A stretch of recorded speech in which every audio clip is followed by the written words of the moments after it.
Let's try this again. Okay. We're starting over. So we're speaking about the world events, and how at the end of the day, no matter what happens, Esav has to take a tumble. That's the idea. It doesn't mean that Esav has to be obliterated. Esav has to be rectified. But by Esav being rectified, it almost ceases to be the Esav we understand. Right? Esav is about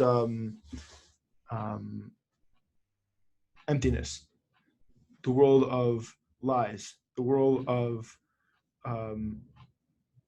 unfulfilled desires, the world where the vessels take precedent over light, which means there really is no light. We understand the first lesson of Rabbi Nachman is about the difference between Yaakov and Esav. And Esav is a vessel without light, and Yaakov is the vessel with light. And this week's parsha, or last week's parsha, really, what happens? Why is Esav wants to kill Yaakov? So Yaakov has to flee Beersheba. We talk about Beersheba being seven. Beersheba being the seven wells, the wells of nature. The seven is a language of nature. And Yaakov has to leave the place of where Abraham Avinu called out to the world and called Hashem's name to the world. It's a holy place. And he has to leave it because Esav is chasing him, or Esav wants to chase him. And Yaakov has to leave. The reason what's really going on is Yaakov broke through the barrier of the tent of light. What's the tent of light? The tent of light is the world of the abstract, the world of the ideas, the world where everything is pure and one. And he was able to descend into the hands of Esav, which is this world, the world of the vessel. That's what it's about. And once that happened, Esav's not necessary anymore. The ideal was that Yaakov and Esav were supposed to work together. Esav was supposed to build the vessels, and Yaakov was supposed to uplift the vessels by pouring light into them. And Esav was supposed to be the physical king, and Yaakov was supposed to be the tzaddik who would inject light into the things he was doing. But that wasn't going to work. It wasn't going to work, and because it wasn't going to work, Esav understood that his purpose in the world was now a different purpose. As the blessing said, his purpose was to hold a sword ready to strike us down if we didn't do the right thing. What was the right thing? The ability to draw light into the world and blend light and physicality. Uplift the world around us.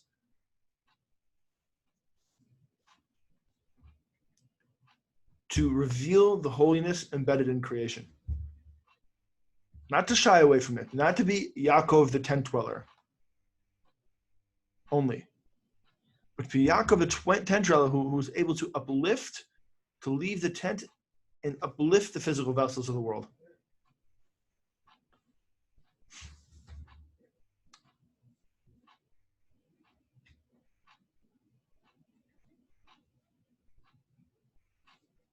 And so we start this week's parsha with him running away.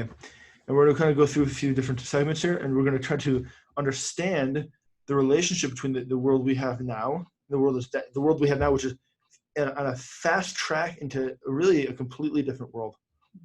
A completely different world. It's just a slight digression. What other world could we possibly think of? And that now we have Saudi Arabia and Israel teaming up, not only against Iran, but against the potential Biden administration. Right? That's something out of prophecy. When Yitzhak and Yishmael join back together, the rectification, which is the Medrash says that's going to happen. We're living in amazing times, but we have to understand the Esav is really the ultimate enemy, and the lies and the darkness are only going to grow before the end.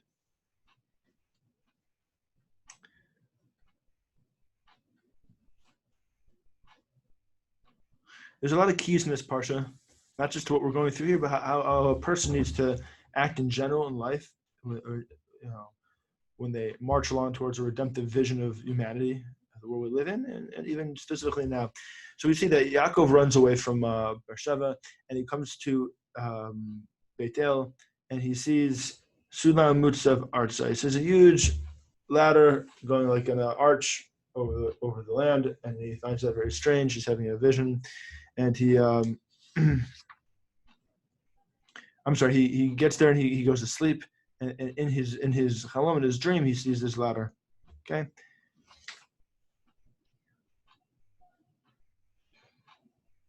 And the ladder, there's a lot of hidden messages in the ladder. We understand there's a midrash that says the ladder shows the four kingdoms, and the fourth is Esav, and it doesn't come back down. All the other angels come back down. There are 70 years for Babel and Persia and Greece at a certain time, and then Esav just keeps going up and up and up, and he's not allowed to see the end, and he's very scared. And Hashem says, "Don't worry, when they go down, it's because I'm going to determine when they go down. I mean, it's already predetermined, but I'm not going to tell you when that is." Okay, that's one medrash. The other medrash is something much deeper, that a person in life is a ladder. Person in life is a ladder. Once again, the Western world tells us that in order to reach spirituality, you have to go to the East. Yeah? That's the thing, right? You have to be New Age and go to the East and zap out. Or you can be a priest and a nun or whatever it is. And not be part of this world. Unless you're faking it. But fine. The West doesn't understand. The West makes a break, right? There's spirituality, there's connection to God. That's over here. There's a light that's over here. This world is about physicality. It's about about conquering, about having dominion over everything, right? That's we understand. That the West believes the power rests in my hands. That's Esav. Ish Sadeh, right? The man of the field. He's a hunter. He's the one who's developing. He's the one who's building forward. It's on him. Apollo. Pharaoh. What's this name? Yeah. Yeah. It's all, but that's always the downfall. That's always the viewpoint, the vantage point, the perception of enemies. And what we see here, Sulam Mutzav Arza, he sees a ladder and it's resting on the land now, and the angels are going up and down. And this is indicative of a person. And the mistake is, in order to get to a spiritual point, in order to have true connection, you have to climb all the way up the ladder. That's true. You have to climb the ladder up. You have to try to climb up. But what does it mean to be Mutzav Arza, to rest on the land? Where's the light? Or down. Why? Because it's resting on the land. That you can't ever get away from the things you have to do here. That everything is holistic and interconnected. As much as I'm climbing the ladder to greater spiritual ascendancy, I'm also uplifting and rectifying the world that's below me, so to speak, while I'm climbing. But I can't leave it behind. It's not about me leaving it behind. It's about me rectifying the universe. By filling the. That's right. That's the ladder. And then, bring it up. Yeah. That's the ladder.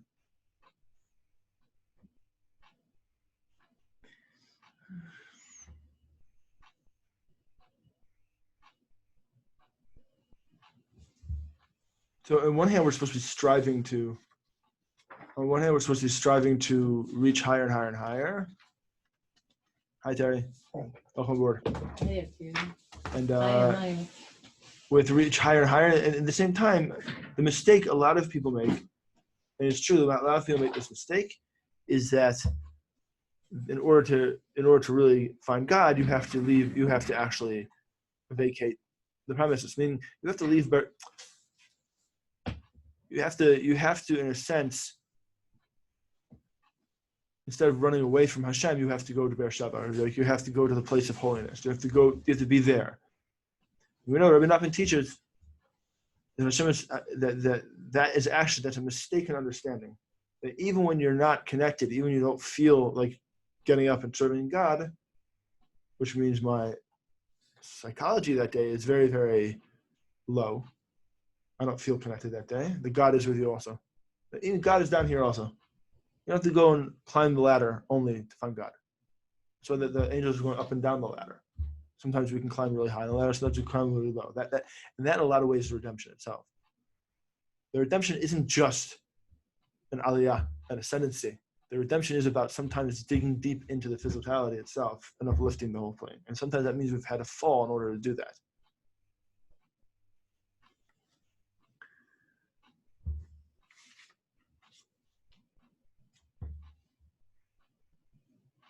So Yaakov continues on. He continues on running away from Esav, which is what we spent most of our 2,000 years doing, running away from Esav. And he continues on. This is the after he's told him, Hashem, don't worry, wherever you go, I'm going, which fits into the idea of no matter what you have to go through, I'm going to be there with you. Now understand that Yaakov is going into exile now. Yaakov's leaving Beersheba and he's going up north to Israel and he goes to exile. Yaakov goes to exile twice, right? And the second time is for the long time. I mean, this is a precursor to the long time. It's going down to Egypt, the Yerida. But he's escaping, he's going, he's trying to find, he doesn't even know what he's looking for, but he's going to Lavan. You know, just go to Lavan and Aram to find his zivug, to find his soulmate. That's what he's told. The lost princess. He's got to find the lost princess. And he's traveling, he's going. And on his way to going, he comes across a well. It's quite powerful. He goes to the well. Where does he find the well? Yaakov Raglav. He gets up and he lifts his legs. He goes to the eastern land. Right to the east. Right, he goes to look for spirituality in this. Oh, Bemet. V'yara be'er sadeh, sadeh field. He finds a be'er b'sadeh, a well in the field. Who went to the field? The field other than Esav? Yitzhak, right? So b'sadeh, he goes out to speak to Hashem, the be'er, the mayim chayim, water, Torah, light. It's all there. Be'er b'sadeh. V'hine sham shlosha edarei son, 3 iruvsim aleha kimin. They can't drink the water of the be'er because there's the Evan Gedolah on it. There's a big stone on the be'er mine.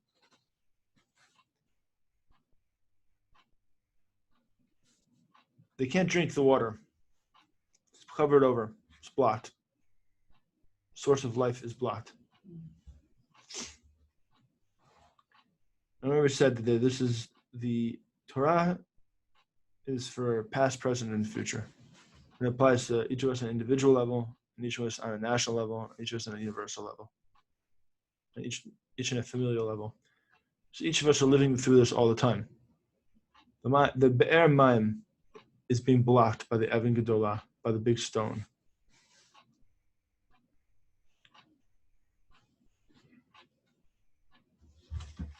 So Yaakov sees what's going on. And essentially, he lifts it up. He removes the stone from the water. Stone from the water. And by doing so, they're able to drink again.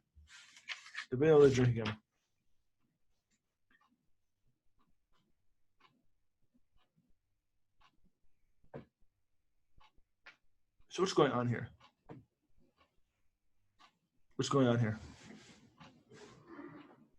Because there's a surface level understanding of this, but actually the Torah includes all this in there for us to better understand ourselves and what's really going on. Then when Yaakov is running away from Esav, he's going to find himself now because he did something that was out of his nature. Once again, he broke through the ability of just being simple and he used his simplicity in a very physical, active way, which is the hands of Esav. Which means he rectified the hands of Esav. Which means, in a sense, it's like one of those lahavdil, just as an analogy's sake, those video games where you defeat the enemy, you take his power, and then boom, and you're like, now he's got the power. So since it's the first time I recognize that he actually doesn't have to just sit away in the mountain somewhere. So now you see again, he doesn't ma'aseh, he doesn't action, he lifts the stone from the well. So what's really his hands? All of a sudden. Wait, but this is the guy who's just living in the.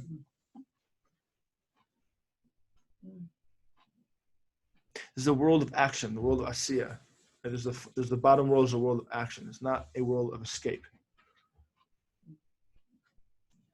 it's not just it's not a world of escape. We can't get away from that. It's true there's prophets that need to be away from the world a while in order to be prophets, but even they inject themselves in the world in order to uplift it.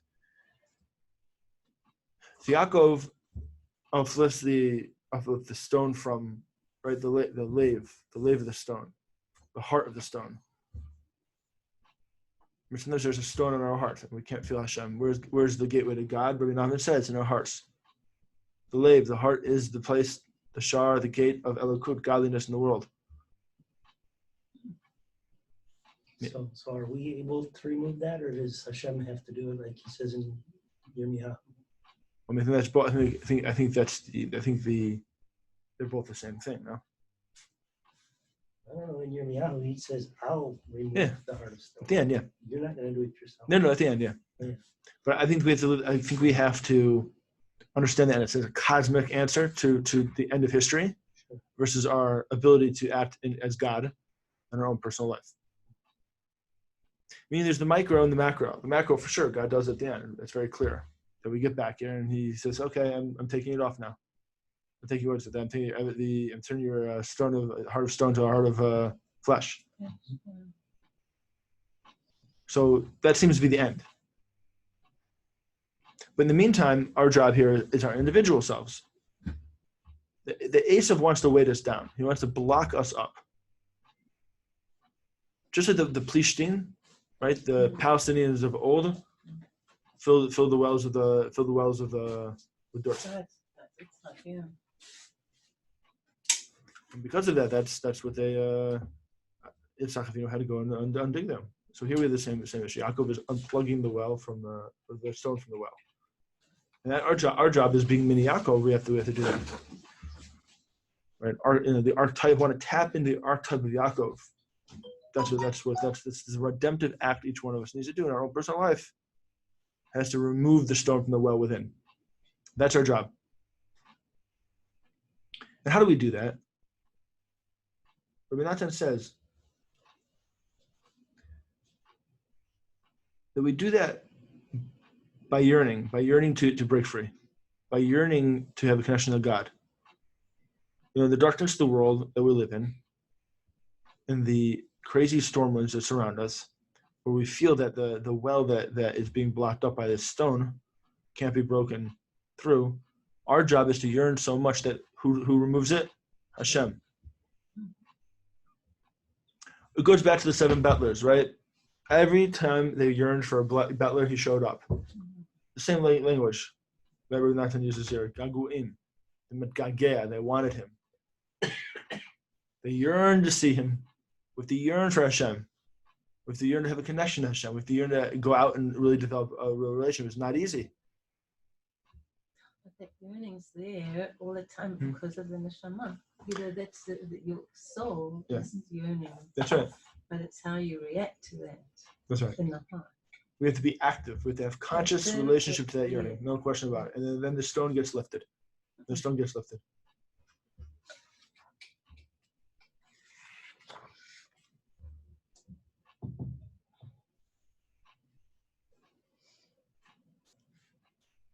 And now we get to the meat, so to speak. Because we can go on to the rest of the Parsha at this next stage and talk about the different tribes. It's fine. But I think more importantly is to understand what's really going on in the world. And what's really going on in our own lives towards the cosmic end we've been yearning for is this sort of connection to like the foundational truth of Yaakov and Esau.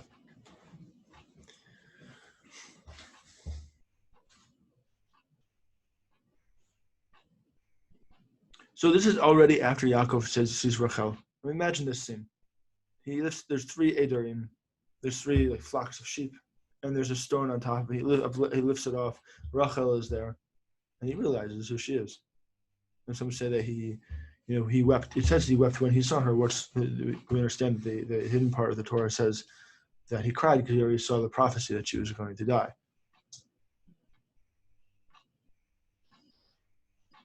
But imagine the lost princess if the viceroy had just saw the princess right away. That's what happens. That's what happens.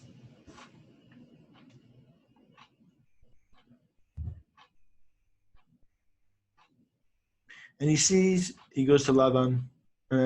Another digression. There's two Gilgulim of Lavan afterwards. There's the next Gilgul is Bilam. And the final Gilgul is Naval. It's the same letter spelled differently. Okay. He dies. He gets reincarnated. He dies a Jew, an evil guy, but he dies anyway as a Jew.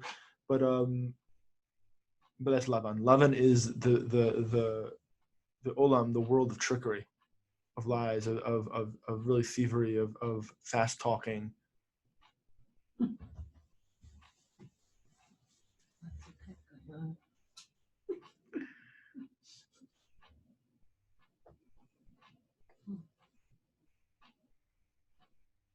Beit Lavan.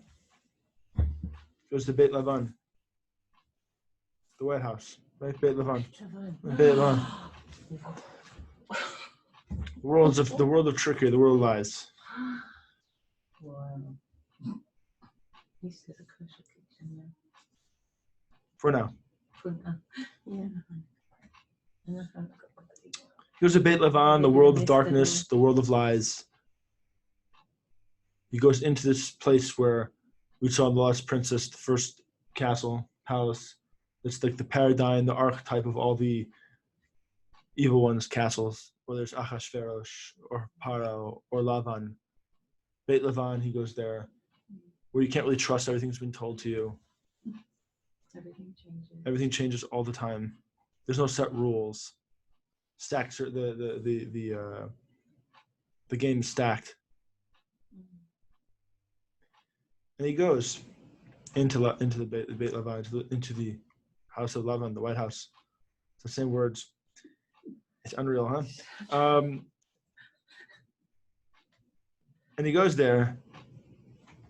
Remember, his whole purpose here really is the 22 years he's away with his parents is to find a zivug and really bring her back when things calm down.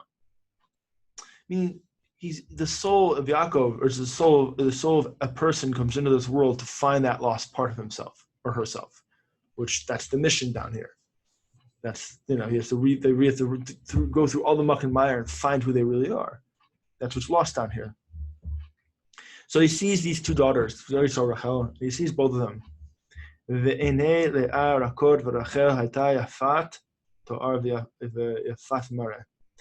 eyes of Leah were tender, and Rachel was beautiful and had beautiful appearance. Rachel was younger and Leah was older.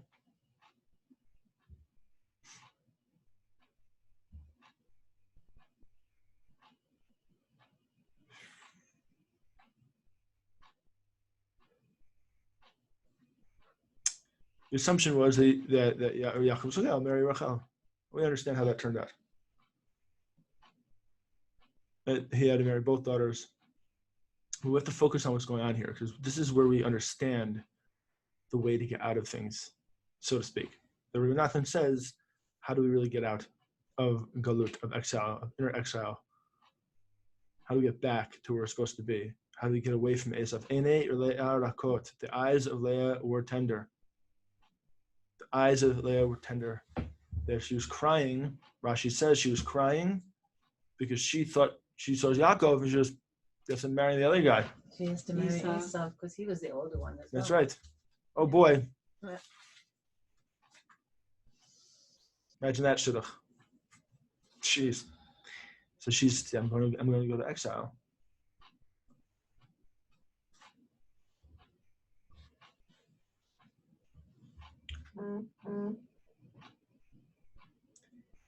But that didn't happen. That didn't happen. The key here is her eyes were tender. Her eyes were tender. She cried to Hashem to let her out of exile. I don't want to be with Esav anymore. I don't want Esav.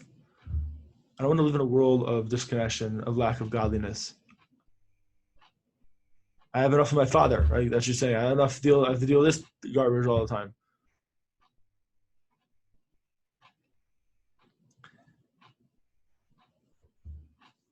So what happens is, we know the story that through trickery, which ends up being to produce the whole tribes anyway, but came by way of trickery. Leah gets married. She gets out of exile. And Rabbi Natan says it's because of the crying. That she cried so much, she was able to get out of exile. She cried so much, she yearned so much to be free of the potential of marrying Esau, she got out of exile. In the deepest darkness, in the void that the world has, sometimes the best way to get out of it is through crying, yearning.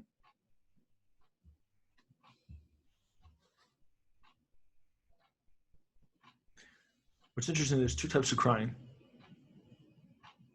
The Esau also cried, no? That's it. Crocodile. I have no tears. No, just sorry, pity, self-pity or tears.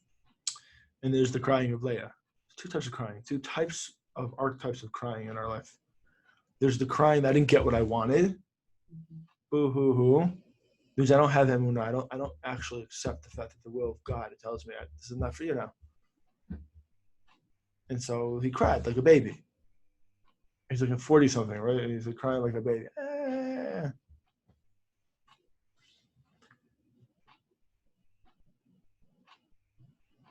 Joseph also cried. Yes. Well, there's, Yeah. And Rachel. they all and the cried. children. That's Yeah. right. But Leah cried and she got out of exile. Leah cried, she got out of exile. So we're talking about lifting the stone. The heart of the stone is on the well.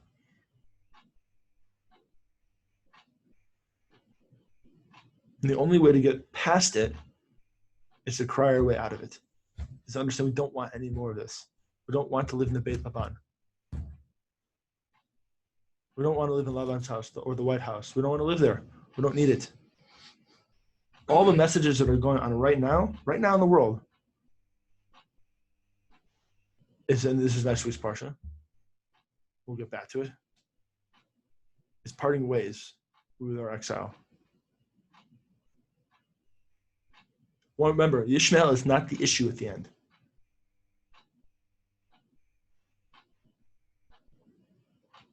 Ishmael only gets angry when we attach ourselves to Esau. Only.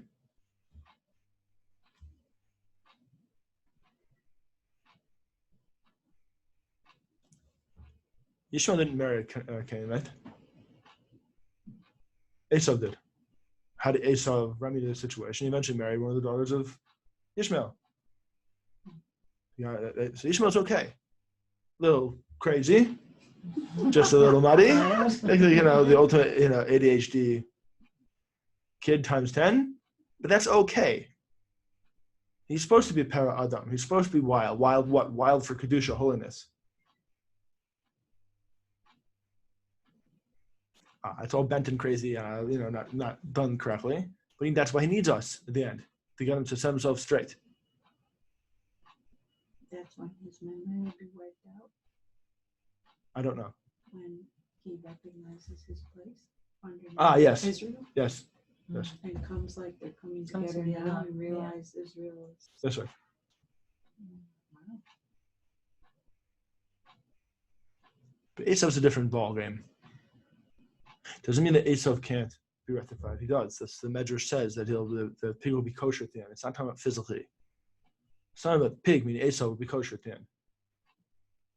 Because there'll be part of that falls, and there'll be part of that will be rectified. His head did not go into the famous Medrash that he shows up at the Ma'at Machpelah, the patriarchs at the end, and Husham ben Dan, the son of Dan, sees him and they're trying to figure out what to do, and they're trying to bury Yaakov, and he lobs his head off because he couldn't hear correctly, and he couldn't figure out the statements or whatever, and he lobs his head off, and the head of Esau goes in the Marah, and the body stays there. I mean, what is that? What's going on there? What's the deeper message there? The interested the head of Esau. It's fine. The Kutzker Rebbe says the Esau's like a little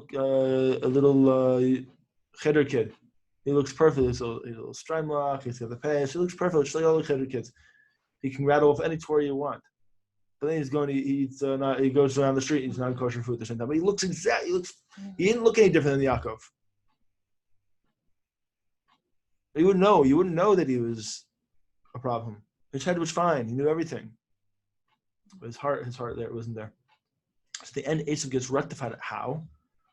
Because that part of him, which had complete connection to God, that just was totally bent because of his bodily inclinations, will be rectified. The pig will be kosher at the end, but not the way Ishmael is. It's just all those sparks, the hands of Esav will be fully rectified, so to speak, right? That power to translate physicality into a system which actually can contain Hashem's light, that's the rectification at the end. In order for that to happen, Yaakov has to marry both these girls. He has to build Beit Yaakov. He has to build Beit Yisrael, the house of Israel. He has to suffer in the house of Lavan, in the Beit Lavan, the White House, where nothing's clear. We're your greatest friends. We love you. No, nothing's ever clear. They can't handle truth there. Anybody telling truth, they spit out. That's what's going on right now. There's no winning this one. We have to say goodbye. And that's what's going on right now. We have to say goodbye. We got all the sparks this last 4 years that was necessary for the last quote-unquote war. That's it. Right? He leaves Lavan at the end of this parsha. Yaakov leaves Lavan at the end of this parsha. Unreal. He suffers through the twist, and he ends up playing him at the end. Yaakov never initiates the trickery. That's what I understand. He only responds that way when he realizes that the only weapon he has to fight the war he needs to do. He runs away from Beit Lavan. He leaves with the two zivugim, the two soulmates, Rachel and Leah. And it's necessary. It's necessary that he marries both of them. It's necessary no matter what he marries both of them because each one has a different role. In Yetziat Mitzrayim, leaving the place of darkness and constriction, it's Yosef's job to get us out of there. How's Yosef's job to get us out of there? Moshe Rabbeinu went back for the bones of Yosef. That's Yosef's geula. It's Yosef's redemption for Am Yisrael. We know the Medrash tells us that if it was not for the merit of Yosef and Tzaddik, we would not have left Mitzrayim. We did not deserve it, except that Yosef wanted to come home. He didn't want to be in Mitzrayim anymore. He wanted to come home. He wanted the promise to be fulfilled. Okay, Am Yisrael. So Moshe Rabbeinu was able to, as the Tzaddik, able to carry that promise out for him. But it was Yosef and Tzaddik's promise that he made that got Am Yisrael out of there. His bones wanted to be rested in Eretz Yisrael, so he had to come home. Yaakov had to marry Rachel and Imenu because the exile of Mitzrayim, the Mitzrayim, the constriction would only be survivable by a tzaddik like Yosef and the bones of Yosef. But the final geula, the final redemption, is not from the house of Rachel. It's from the house of Leah, Yehuda, David HaMelech. What's David HaMelech? David HaMelech was the eyes of Leah. Right? It wasn't supposed to be. David wasn't supposed to be. Leah was supposed to be married to Esav. David wasn't supposed to be. He wasn't even supposed to be born. The Adam Rishon gave him 70 years. He wasn't supposed to be. That's the redemption at the end. It's not supposed to be. But it is. Because of this situation. Through trickery. It would never happened. Esav was supposed to marry Leah, right? Esav was supposed to take Leah and take her away to the castle of no good. But it didn't happen that way. And that's why that's David HaMelech at the end. That's King David, the Mashiach at the end. The Mashiach isn't supposed to be. It's always supposed to be Beit Lavan, no? It's always supposed to be White House from now and forever. But no, what's happening now is not like that. What's happening now, while we say goodbye to America, which is what's happening. Nothing to do about it. That's we'll have to say goodbye. Unless something miraculous happens. And by the way, by miraculous means therefore it doesn't matter anyway. because therefore it breaks the Beit Lavan, right? It breaks the ability for it to function as a normal controlling mechanism in their society. So we have to say goodbye. And that's what we're doing now.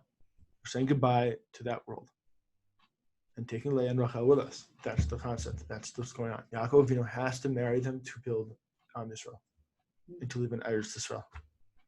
So we should merit to have a in this great journey that we've been on. Thousands of years, our souls have been on this journey. Thousands of years, we wanted the stone to be uplifted from our hearts. Thousands of years, we wanted to be getting out of the house of Lavan. So now that's what's happening right now. That's what's happening right now. But once you're outside of the house of Lavan, you can speak straight again. You can't speak straight in the house of Lavan. This way or that way, and this way and that way. It's a dance. But we have what we need now. So B'ezrat Hashem, we should be married in the next few weeks to see big things happen. And we should merit to see the full redemption of the entire universe. Amen.